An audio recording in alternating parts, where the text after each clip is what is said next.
Hello everyone and welcome to Choose Your Lane, a ForeverWena YouTube series. I'm your host, PD Jokes, and this is the Men's Conference.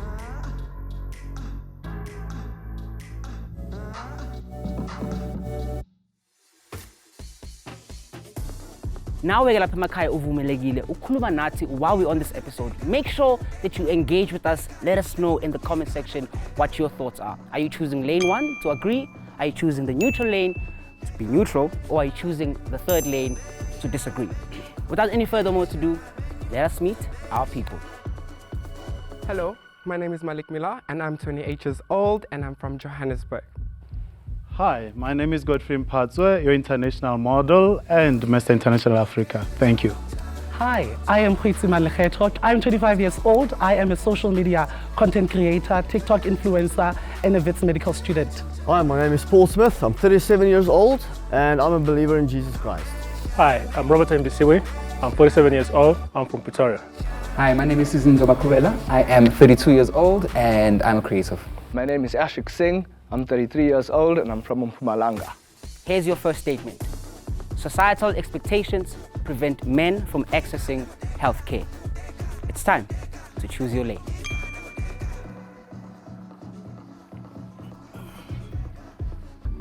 I think, yes, societal standards or expectations kind of prevent men from accessing healthcare. So you're expected to be strong. A man, if like you can't complain about flu, do you understand? Why are you going to the doctor? You only go to the doctor when you're like super sick. So most of the time in clinics or in hospital settings, you see women and children. Men are expected to be so hard, you know. Yeah. We never really expect a man to be crying like a woman and stuff. So that society, it's harsh, guys. It's kind of harsh. toxic. Yeah. I think also from a mental health standpoint as well, like studies have shown that girl children are performing better than boy children in schools on all aspects, sports, academics, mental health. Mental health especially, like I'm sure most of us don't even go to therapy anyway, you know. So from a mental health standpoint, yeah, societal expectations do, hinder that. Yeah, like I agree with the statement. I think another aspect to it is the fact that at the foundation level and within schools and our societies at large, there's a lack of information, or there's a way which kids think they need to act, which prevents them from accessing the information or makes them feel embarrassed to actually act out on it in the future.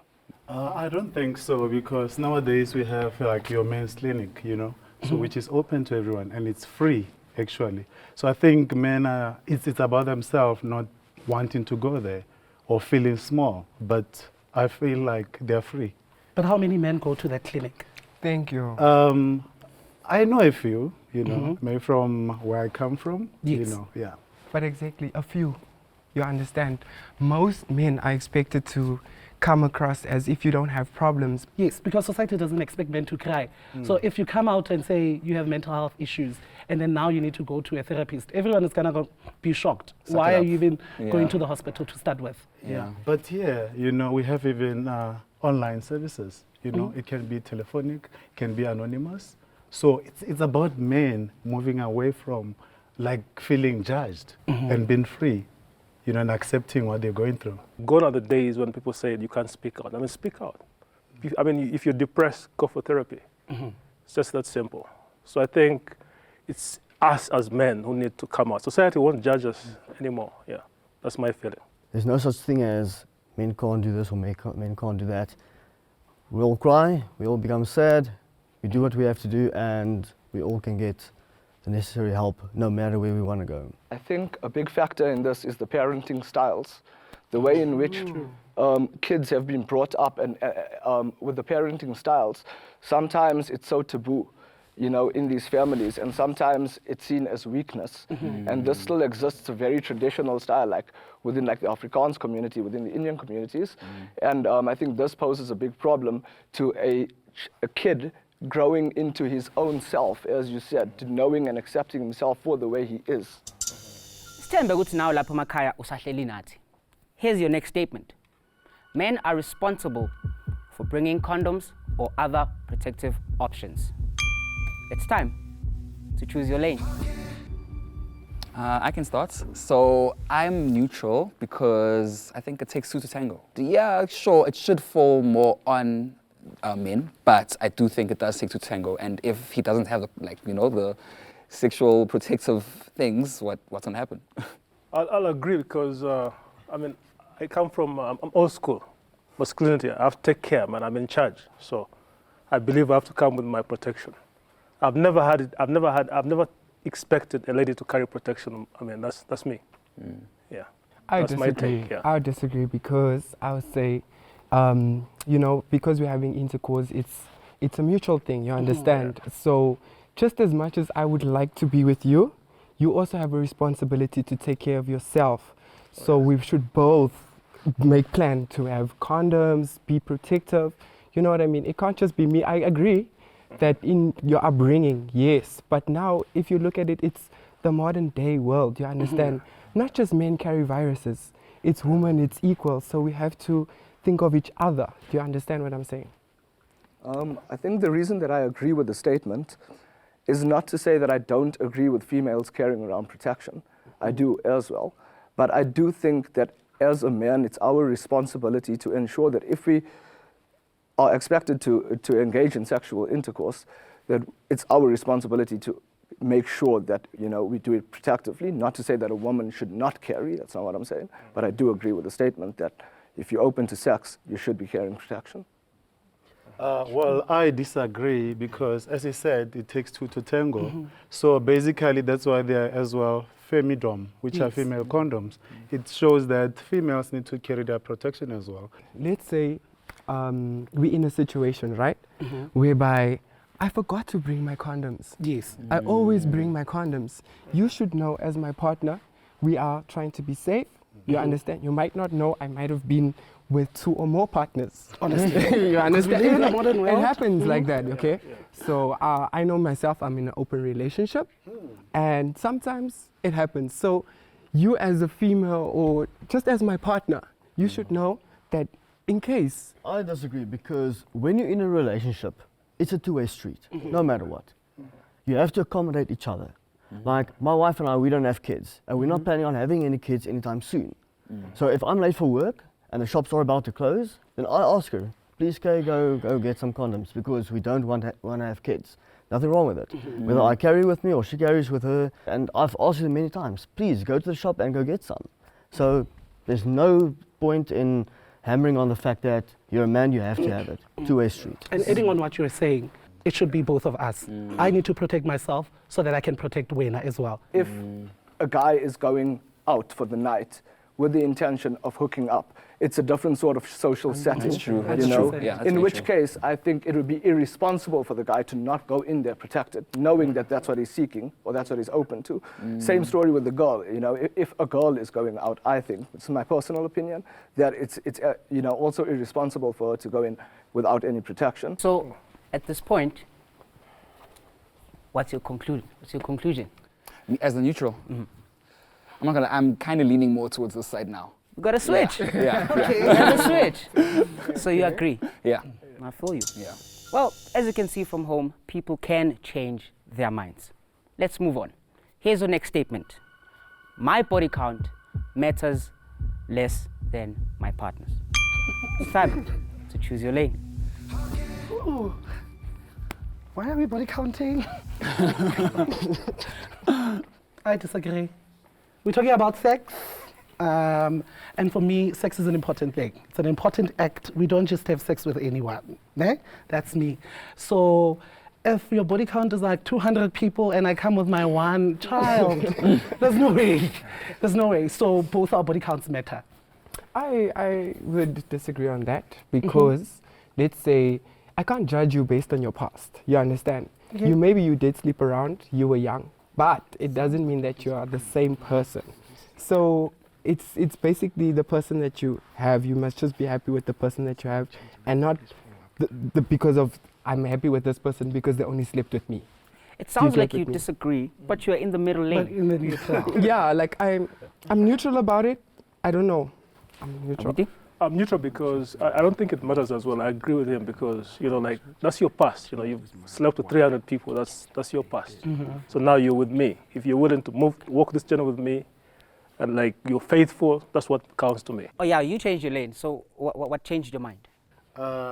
Because my reputation matter, you know. If I'm with a person and everyone, when we go to a setup and everyone say, "Oh, I slept with him," no, I don't want that. So it matters to me. But she's with you now. Does that really my matter? reputation. Just because You like slept with 200 people and I'm only slept with People 2. change. And everyone knows you in the club. No. Imagine you walk in together and then everyone on this panel has slept with you. yeah, but then now you could have been like that, but now I turn you into a dime. You understand? Now I make you realize what it means to actually have somebody that matters and you don't have to go and seek for it elsewhere. What do you do? I don't want my partner's birthmarks being seen by other people. But I know they have a birthmark on their butt. There's no way. I'm not quite sure if I'm in the right lane here, but let me give it a try. Okay, so look, like I've been with previous women before. My wife, I'm my wife's first, okay? When she found out of my previous relationships, we nearly broke up. She nearly broke up with me because of baggage you carry with you.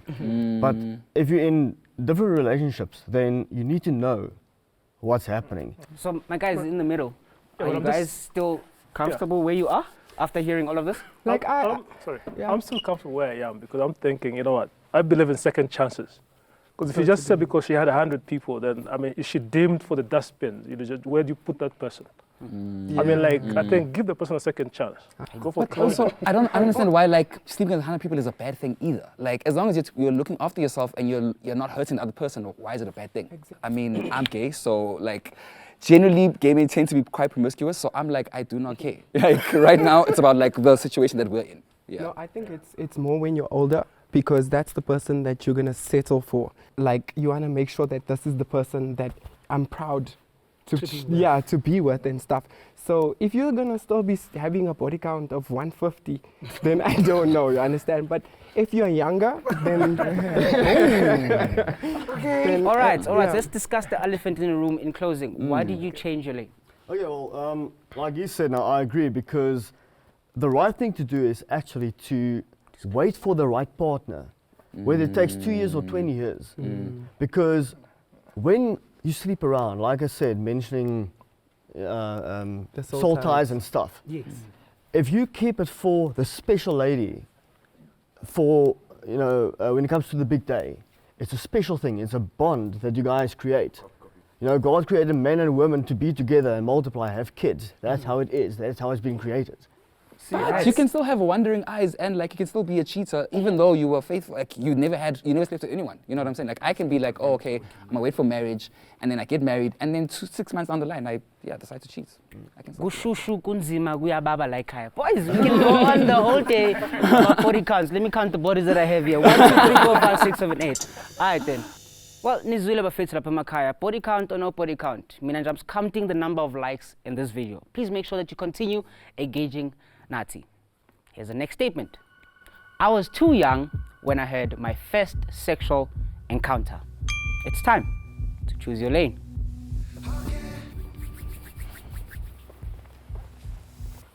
I agree. I was too young when I had my first sexual encounter, guys. I was still in my teens, right? And it just made me become more sexually active. Had I not gone down that route, I would have been more focused and like just taken my school path and everything more seriously. So yeah, it messed me up.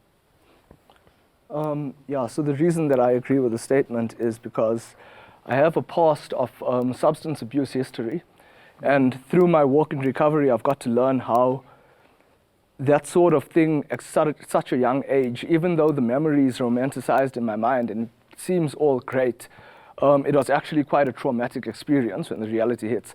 And I can second what he said, like it led me to form norms and standards in my mind, which was somewhat warped and you know, feeded my ego instead of my essence. I agree because having sex with a partner is supposed to be a beautiful thing. It's supposed to be you two together. And when I was too young, you don't understand much. True. And then you get to experience something that you're supposed to experience while being an adult. And then you have no idea what the heck is going on. You know? I disagree. Like with me, I was 19 So, and I think I was responsible enough. And also, like, I knew what to apply, you know, protection. I had all the information and education around sex. So, yeah.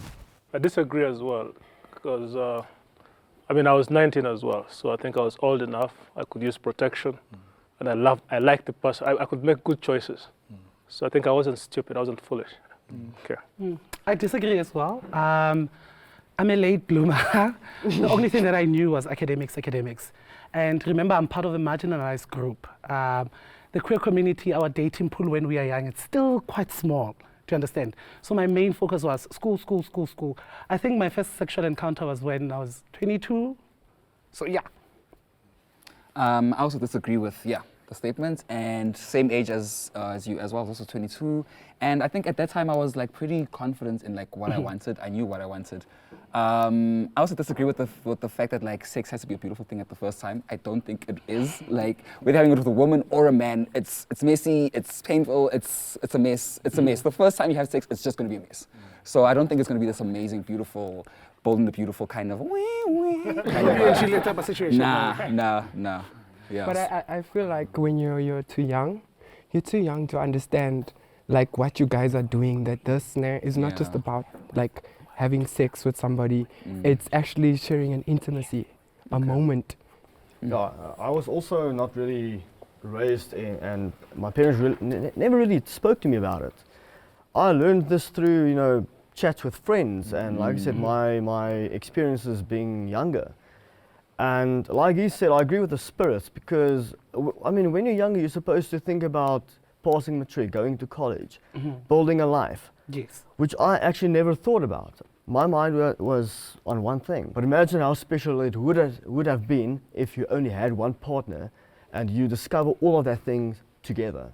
So boys, now having said this, you guys disagree, they agree. What about things at that age that you guys had it? What about things like STI, because I mean, they said they were too young. And you guys felt like, we're cool, we knew everything. Did you know everything? Were you well informed about everything sexual related? I think I got well informed in university. In high school, yes, they touch in the sex topic, especially life orientation, but they don't dive too much into it. It was only when I got to university that I started knowing, there's human papillomavirus. It's not only HIV, there's syphilis, there's this and this and this and this.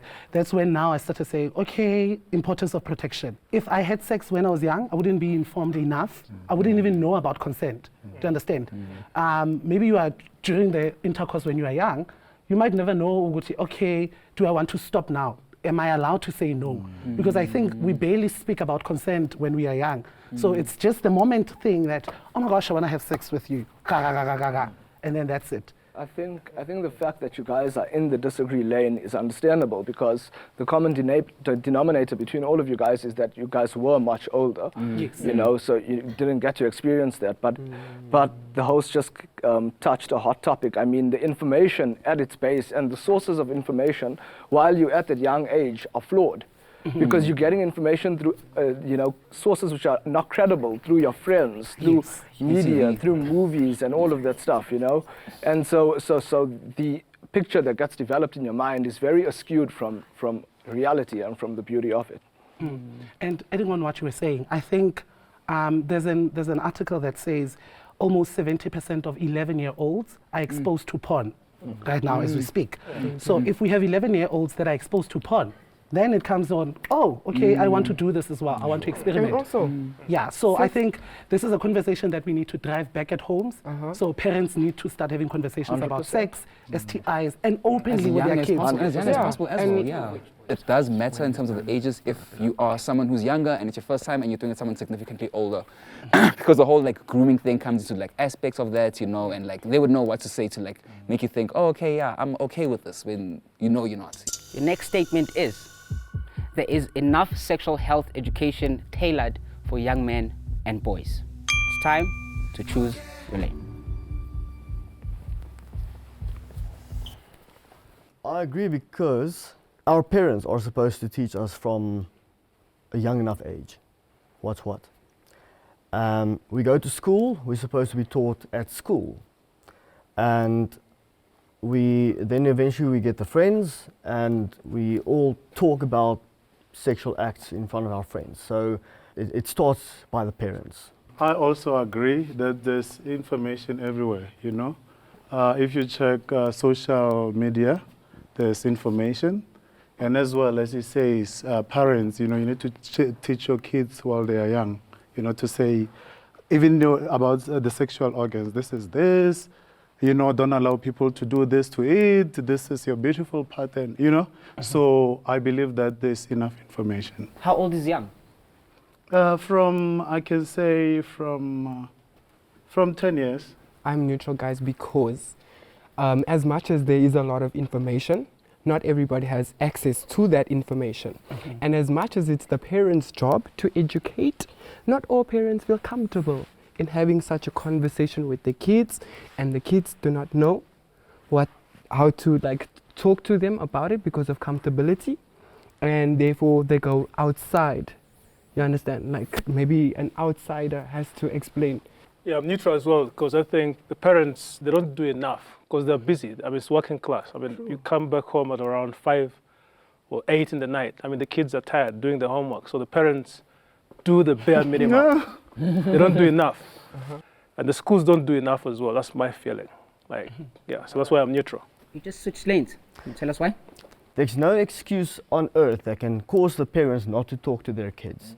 You decided to have kids. Make time for it. But sometimes So, they just don't communicate. Yeah. Sometimes they just don't say I would like anything. to disagree. In as much as there's a lot of information out there, parents still don't know how to talk to their kids. I am from a black family. If you speak about sex with your parents, if I say, Mom, I'm having sex, it's a whole thing. We are fighting. What are you doing? Do you understand? And we still have parents who have sex, but still do not know or do not have, they don't comprehensively know how to use protection measures. Like they don't know how to put a female condom properly. They don't know how to now engage with you to say, okay, you are queer. And if you are queer, this is what you need to do. Do you Do understand? you think there's a difference between parents speaking to a female child or boys to men? There's no difference. Most parents, what they do is they make sexual health or sexual education a taboo. So if a parent will start talking to you about sex, they'll say, if you have sex, you'll be pregnant. That's number one. If you have sex, I'll kick you out of my house. In class, the teacher will say, guys, welcome. Today we're speaking about self-awareness, healthy sexual choices, make healthy sexual choices. But do we have people who are really teaching the kids to say, if you have sex, sex is when people do this and this and this and this. When you are having sex, you can use 1, 2, 3 to protect yourself. They barely do that. I think I'm still in this lane. As a queer boy, like, if your straight parents are coming to you now and they're like, okay, so we know you're gay, this is how things work. It's like, no, please, I don't want to hear about this. But regardless, if you're going to Google, like, okay, how do I have sex? The first links that are going to come up are going to be Pornhub. You know, it's not going to be like stuff that is going to be very appropriate for that age, you know? So I don't think that there are appropriate measures for young people who are outside of the heteronormative spectrum. I also disagree with the statement. I think one of the problems out there is that there is too much information and that a lot of the information is not credible. I also think that as South Africans, there's too much of a stigma attached to sex education. I agree with what you guys are saying. The parents should talk to their kids about it, but the reality is that in most cases it doesn't happen. And that's a problem. Also painting sex as like this thing of like, oh guys, it's so bad, don't do it. And then you do it and you're like, oh my gosh, this is amazing. Of course you're gonna be like, I'm gonna keep doing this thing. Like, Amazing. Nothing but hot. Well, Bahlali Emakaya, thank you so much for being part of Choose Your Lane. We're having some amazing conversations with the boys here. We should get used to having these part of conversations. We should feel free. If you need more information, you should head on to ForeverWena.co.za to know more about your sexual health options. Kunama chatbots uzomthola naye lo bhuti lo laphana uzokutshela into zakhona sibe right. Make sure lapha ekhaya you engage with us, you share this clip with all your friends, whoever needs to know what they need to know. It's been your boy Prince. You were ForeverWena. ForeverWena. All done, boys. All done. thank you. Hey, That was like quick good nervous thing. Hi guys, I'm Dr. Mpume Zenda. I am an OB-GYN sexologist. Talking to boys and boys being able to access sexual health information is something that is really paramount. I think we have kind of skewed a bit very often in focusing on the girls without teaching the boys. And the fact that we are actually zoning in on this, hearing boys, allowing boys to talk, allowing boys to express their emotions is really important. Go to ForeverWena.co.za for more information.